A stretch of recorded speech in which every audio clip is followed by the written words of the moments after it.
we are talking about how to choose a compatible life partner, and I guess I'm speaking from my experience in choosing three. and and I'll look back at the first choice, the second choice, and then the third choice, and I think I was getting better each time, but better's not good enough when you realize not that far into the relationship that, oh, this isn't going to work, but you've already gotten married.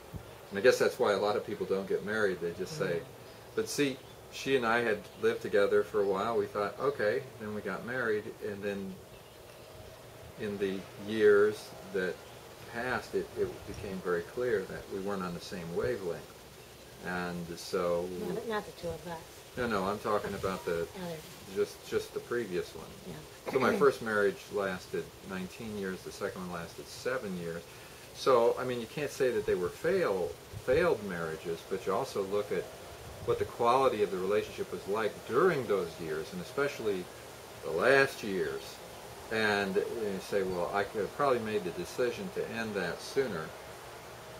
Well, okay, so what was the quality like during those years? Well, you do the best you can to try to pull it together, but if you inevitably decide we can't make this work and you split up, was there anything you could have done differently going all the way back to the choice?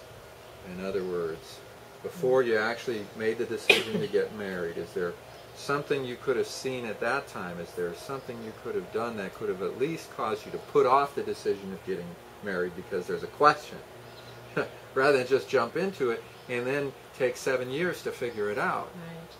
There's got to be something that you can learn in this process. And so in the previous sessions, we talked a lot about how you deal with conflict. When a conflict comes up, how do you handle it?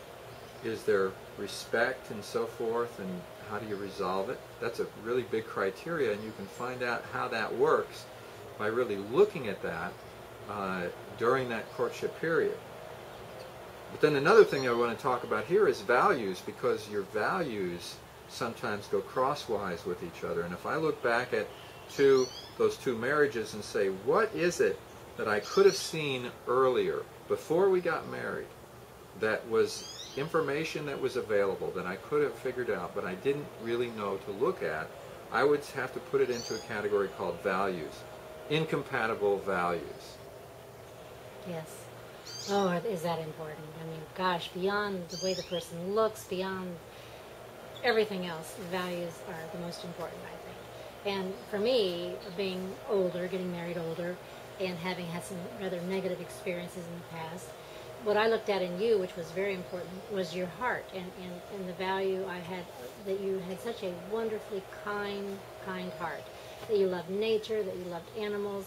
I would watch you interact with nature and animals, and I would see you so kind and so sweet. And that just, well, it was just wonderful. I right away, I knew this guy's special. And also your humor, you know, to me, all the laughter that we had back in the dating days, and then after we lived together for a while, and then after we got married, it continued. Our humor is very similar. We laugh a lot together. And, oh my gosh, those two things to me were just incredibly important. Sure, you're a great-looking guy, and that isn't all bad, but if you had moles all over your face, I would value your heart and your humor. I mean, to me, and the fact that we can talk, you know, that we can sit down and we can reason things out, and you are willing to listen. That's another thing that I value, I guess, is that you are willing to listen. And sometimes, you know, you get a little upset with me, and you know, I can be somewhat nagging and that kind of thing, but you are willing to forgive me for that and give me time to come from my heart to explain what I'm having a problem with, and you listen to my heart. So those are some of the things I value, and this is what I think people really need to take a look at early on when they're dating.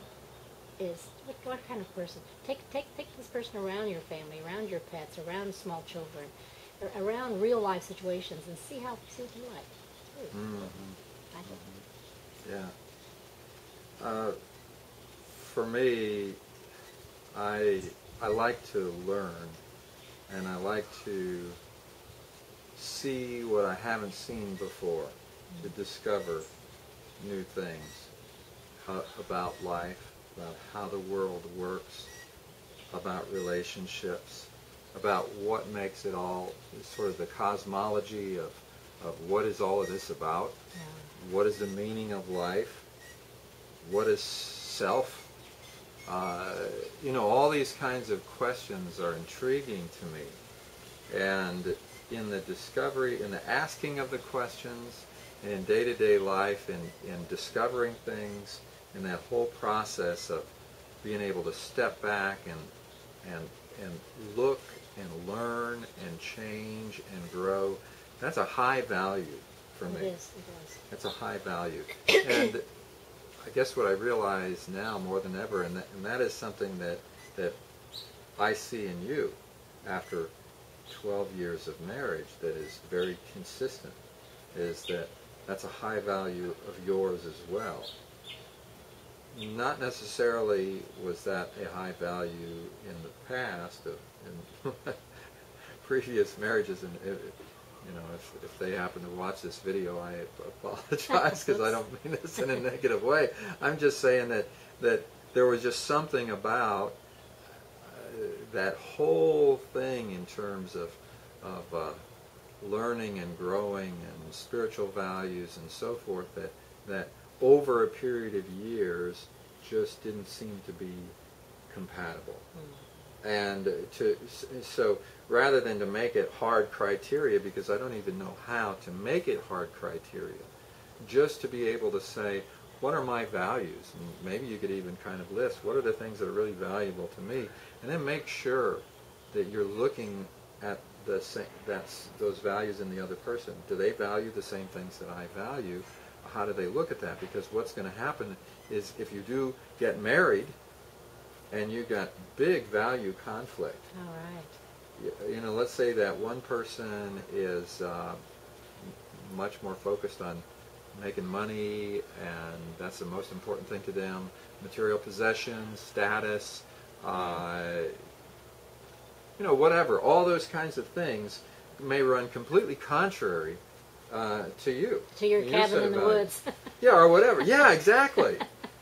So, even as companies put together vision statements and mission statements and all that kind of thing, and of course a lot of it's just an exercise in futility, but to sincerely sit down with your potential life partner and to really try to imagine life 10 years from now, 20 years from now. What would that look like?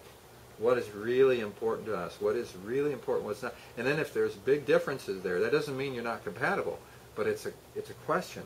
Well, what are the implications of that? And just in terms of practical living. Oh. You don't have to have exactly the same value set, but some values are just fundamentally different. I take the example of if my value is just status and money and material possessions, and your values are much more spiritual or nature or something like that, you can start to see how we're going to go crossways as time goes on. Exactly. It's not going to get better, for sure.